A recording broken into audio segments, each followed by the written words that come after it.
Bapak kalau buka kopiahnya mungkin ada hitamnya. Bukan itu yang Allah lihat. Betul, beruntung kalau yang punya itu. Nanti malaikat maut pun mikir-mikir mau cabut, wah ini ahli tahajud ini kayaknya ya.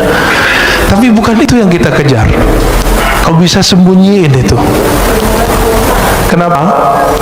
Karena yang disebut simahum fi wujuhim min athari sujud, itu artinya efek sujudnya itu terlihat di wajahnya. Apa efek sujud? Ketika orang sujud, dia lebih merendahkan wajahnya, otaknya yang doktor, otaknya insinyur, otaknya yang sarjana, otaknya yang hafiz, otaknya yang pinter itu dia taruh di mana? Di bawah bokongnya, di bawah tempat keluar najis-najis semua. Maka orang-orang ini dihina orang tidak akan marah. Kenapa? Dia sendiri telah menghinakan dirinya di hadapan Allah Ta'ala. Bukankah kita, Bapak soft nomor 2, bukankah dibelakangi oleh orang yang soft depan? Itu kita sudah biasa menghina diri. Tapi kenapa kemudian jika disinggung orang sedikit ngamuk? Ini yang tidak wajar di kolbu. Berarti belum salah, kolbunya belum soleh.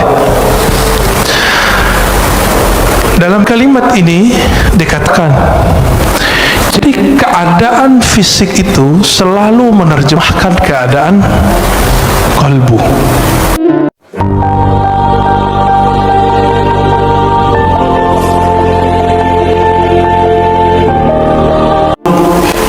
Berdiri bersama dengan kekasihnya bisa berjam-jam, tapi bersama Allah 7 menit pun tidak kuat. Berarti kolbunya yang ada masalah. Wa idza fasadat fasadal jasadu kulluh. Jika telah rusak kecocokannya, maka rusaklah semua yang di tubuh. Ala wahyal qalb. Ala bahasa Arab itu litanbih, artinya ketahuilah gitu. Wahyal qalb itu adalah qalbu. Saya tidak mau berbicara ini qalbu secara kedokteran, walaupun hadis ini bisa dibawa ke ilmu tib, ilmu kedokteran, tapi itu ilmu rohani. Al-qalb, karena kata qalbu di Quran lebih dari 100 kali dengan jamak dan mufrad, ada lebih dari 100 kali, semua menyebutkan tentang ahwal rohani, bukan ahwal jasmani. Jadi jika ada dokter ngotot menggunakan hadis ini untuk perkara yang zahir, silakan. Tapi kita menggunakan hadis ini sesuai yang diturunkan Nabi sallallahu alaihi wasallam. Jika si kolbu itu tawadhu, maka rukuknya terasa nikmat. Maka Bapak saudara Allah, ketika imam itu kunut, tidak ada perasaan ingin keluar dari imam jika tidak berkunut. Perasaannya biasa aja, bisa ikut kunut, bisa tidak, tapi tidak ada perasaan ingin keluar dari imam. Imamnya ahli bid'ah, nggak ada perasaan itu. Terbersih ada perkataan itu di kolbu, dia sudah rusak. Bagaimana mungkin di dalam sholat kita buruk sangka dan mengatakan seseorang itu buruk gitu? Betapa buruknya rohani ini. Oleh karena itu kami, meskipun misalnya diimami oleh seseorang yang tidak hafal Quran, bacaannya salah-salah, itu kita biarin aja dulu. Nanti selesai sholat, kalau nggak ada orang, baru kita kasih tahu. Kenapa? Kayak siapa yang menggerakkan dia jadi imam? Salah siapa kita nggak maju jadi imam? Gitu. Bapak selamatkan Allah, satu kali guru kami wafat, Maulana Syekh Muhammad Nuruddin Al-Khalidi An-Naqsyabandi. Ketika beliau wafat, itu hujan Masya Allah. Imam Az-Zahabi menyebutkan satu perkataan dari seorang imam ahli hadis di abad ke-6 Hijriah. Apa kata beliau?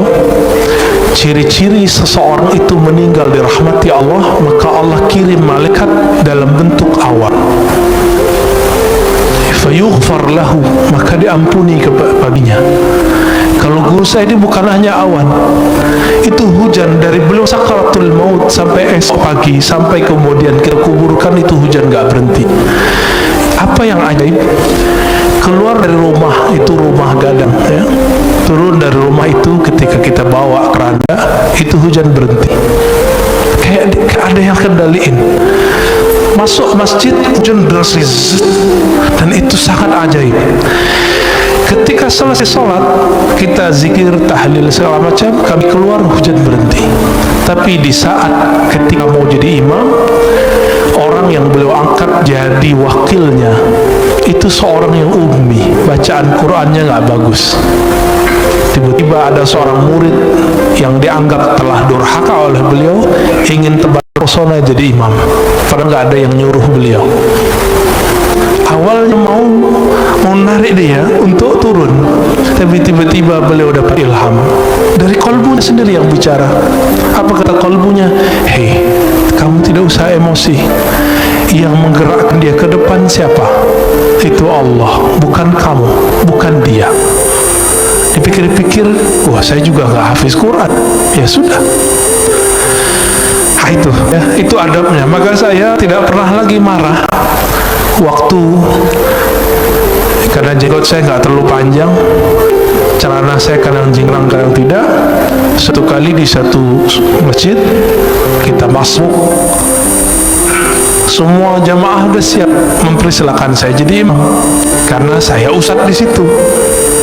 Tiba-tiba dia nyelonong dari luar masjid, keluar masuk, dan kita lihat, wow, penampilannya sangat perfect. Celananya jingkrang, jenggotnya panjang, pakai kopiah. Emang sangat perfect. Tapi nggak salam, nggak kalam. Ya udah, akhirnya saya yang qomat. Kenapa? Ingat kalimat yang tadi. Siapa yang menggerakkan dia? Allah. Karena seandainya dia jadi makmum, dia akan benci kepada saya. Dan salah satu imam yang Allah tidak ridhoi jika makmumnya tidak ridho kepadanya.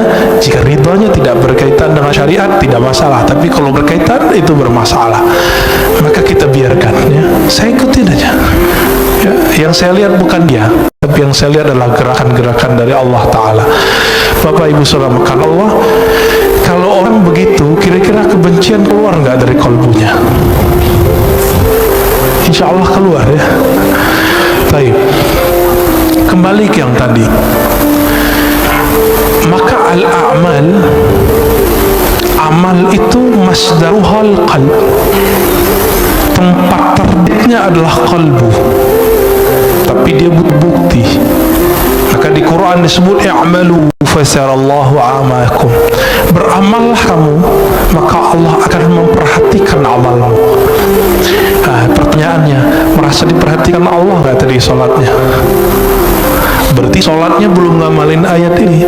Coba mulai hari ini beramal itu karena ayat itu. Beramallah kamu, Allah akan pandang amalmu. Tapi apa yang Allah pandang? Maka ditaksis dengan hadis Nabi SAW, hadis Imam Muslim tadi dan Imam Bukhari juga ada yang semakna, bahwa Allah memandang ke qalbumu. Jadi yang dipandang itu bukan rukuknya, tapi ini yang disebut ahwal dalam ruku. Mesti ruku. Yang dipandang bukan sujudnya, sehingga jidat kita mulai sakit ketika sujud lama. Bapak kalau buka kopiahnya mungkin ada hitamnya. Bukan itu yang Allah lihat. Betul, beruntung kalau yang punya itu. Nanti malaikat maut pun mikir-mikir, cabut, wah ini ahli tahajud ini kayaknya, ya. Tapi bukan itu yang kita kejar. Kau bisa sembunyiin itu. Kenapa? Karena yang disebut simahum fi wujuhim min athari sujud, itu artinya efek sujudnya itu terlihat di wajahnya. Apa efek sujud? Ketika orang sujud, dia lebih merendahkan wajahnya, otaknya yang doktor, otaknya insinyur, otaknya yang sarjana, otaknya yang hafiz, otaknya yang pinter itu dia taruh di mana?